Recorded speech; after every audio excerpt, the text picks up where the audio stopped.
So this is Around the Net, and we're going to talk about what's happening today. This is January 26, 2016, and news came out, was it today or was it yesterday, that Mighty Number 9 will be delayed once again. This is like the third time it's been delayed. Yeah. Dude, I'm so mad. Mad. Before we get into the tweets, I'd like to get your thoughts on it, guys. Is this gonna be like the new fucking Duke Nukem? We're just it just gets We'll know it is once it gets picked up by Gearbox. Oh, man. Yeah.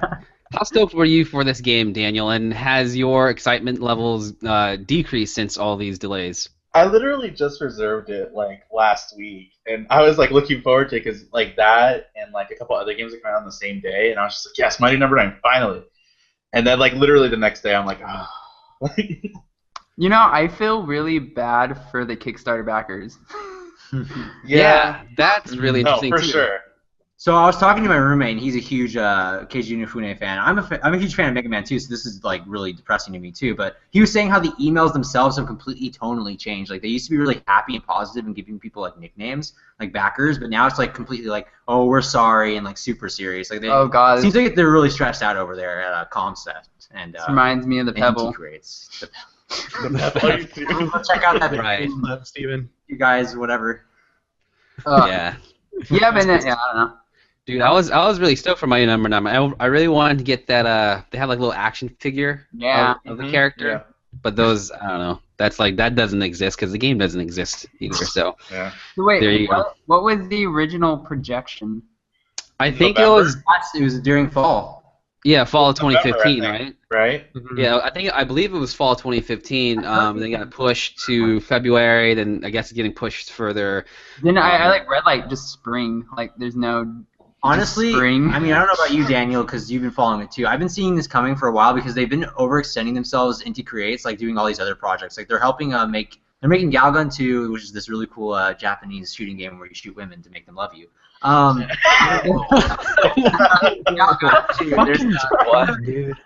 Overlay some footage next week, Billy. Yeah, eventually. Writing that down in the show notes. Yeah. Galgun 2. But no, they're also making. I think they're helping make the Bloodstained Night. I'm pretty sure. I remember that. Making that. Not only that, I think like Comset in general has sold Mighty Number 9 as an anime and like a CGI TV show separately, haven't they? Like they're jumping and they're also doing Ash. Like they're doing too much. They're doing a lot with it. They really just need to release Mighty Number 9, establish it as his new IP, and then just go with it. Yeah, because it's gonna. I feel like it's gonna be a hit anyway. So. Honestly, I think the negative reception due to all of this like overwhelming negativity now is going to affect it like in the long run. It definitely is, but I'm talking about just the quality of the game. Yeah, I think the game's going to be great. I'm looking forward to it. I love Mega Man. He's probably my favorite character next to Sonic. Oh, Sonic. So you really wait? I didn't know this. Really, I did not know this about you, Furman. I didn't know you had like a deep crush for Sonic. Never mentioned. Oh, dude, Sonic. When Sonic came out for Smash Bros. I didn't buy a Wii, but I wanted to. I really wanted to. Definitely works. And Sonic was my favorite growing up. After Mega Man, Mega Man was definitely number one. So I'm so sad. I think you just like them blue characters, Furman. Yeah. Blue's my favorite color. That would explain it. Yeah. You know what else is blue in my room? Your soul. My glasses. Okay. They're really there. They're kind of blue. I guess that was. Well, they are kind of blue. A little blue. So a lot of people feel for you, Furman, because so going around the net today, we got a couple of tweets. This one is from Pine Tree, which is at Awestruck Vox, and they'll be overlaid in the video later. But this person simply said, "Mighty Number 9 years later." It's never gonna come out. So there you go. That's cool. And then another one, this is a kind of a thread. So at Topside Tag wrote, "God, I just hate everything right now." Yeah. And then at Casey Sligger says, "If you ever feel like you're not getting stuff done, think about how Mighty Number 9 was delayed yet again, and you'll feel a lot better." And then last but not least is probably the best one. Chase Miller at Cam Inc. says, "Looks like Detective Pikachu is here to investigate Mighty Number 9's bullshit." And with that being said, this is Easy Mode Ultra episode 26. Yeah, and we're gonna start the Hashtag show. He's way better detective. Yeah. Benedict Cumberbatch. You forgot the hashtag, really. I know. Can't forget hashtags. We always Yeah, forget Benedict these things. Cabbage Patch. Yeah, if you would like to tweet at us, please tweet at us with the hashtag Easy Mode and tell us when, if ever, will Mighty Number 9 be released. Will it be released this spring? I just Will feel it like be released I just fall? think the problem was bad, like.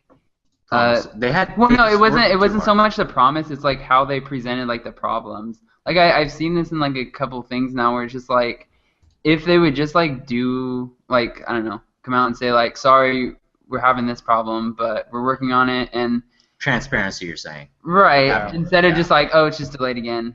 Like that just pisses people off. I think. It's like when people are mentioning how even the tone of all the emails and the way they're communicating with fans has completely gone negative. Like, because it's all so. It's just become something that. Honestly, it's becoming a disaster for Keiji Inafune's reputation. Like, no matter what he's done, from I feel like it's not going to last much longer. I feel like there's like a thing with just Kickstarter in general where you have to give a promise of this time frame, Mm-hmm. and then they're not able to do it, Right. and then it's just like I don't know, just bad blood. That Yeah. comes from Certainly. it. Swift reference. Okay. I mean, I can understand a lot with Kickstarter. It says, in the beginning you say, okay, we can get it done by this time, and people are probably not going to. Most people And that are it's like a starting a general Kickstarter, Yeah. yeah, they're like, we hope we get to some enough money. If we get more, we'll add in all this stuff. Right. And then somebody like Inafune is going to get that money, but they might not, or he might have not thought that he would have gotten it all. So adding in all the extra stuff is just like going to really fuck with this timeline.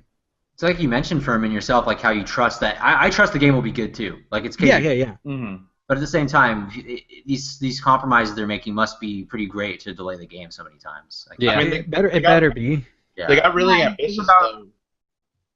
And Yeah, just sorry. about the communication of that like getting that shit in there so people can enjoy it. Like Right. it's I think that's what's causing the backlash is terrible communication.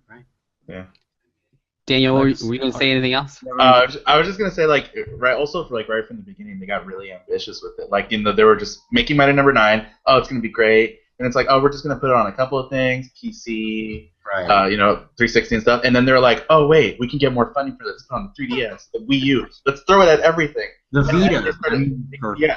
there's- Yeah, that's Oculus. one of the big issues too. It's on like every fucking platform. It's also the press release that they released.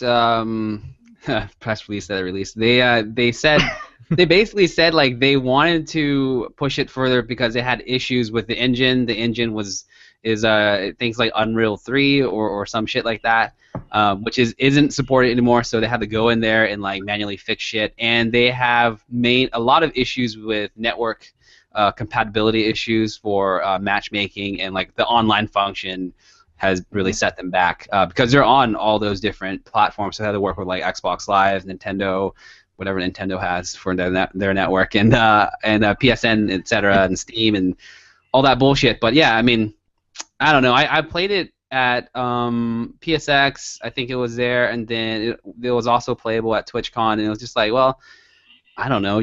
It seemed like it worked fine, and but That's they just should a have just. portion of it. Yeah, they should just release it and then patch in the online shit later. Really, I mean, at this point, No. At this point, I would think that was like That would be worse. you think so? Because it's a Mega Man game, people basically. because if you release it, then people are paying like full price for a game that they expect to not have this issue. Yeah, and here's the thing: when it comes to consumers, they're all whiny until they get the game, then they forget about it. Like in the future, if the game is fantastic, we'll forget about this name. I mean, like let's look like Yeah, okay, what's like, that Miyamoto quote? Batman- Hayden? What's that Miyamoto quote? Batgate. Yeah. Look at Yeah, what is Batgate. that Miyamoto quote? It's like, who cares? I don't care I about can it. release a bad game, and then it'll be bad forever. I am over this topic. We spent way too long on it. Hashtag Easy Mode. Talk about, send us a tweet at BeAByte on Twitter or at BillyByte or what have yous, and rate us on iTunes and all that shit. And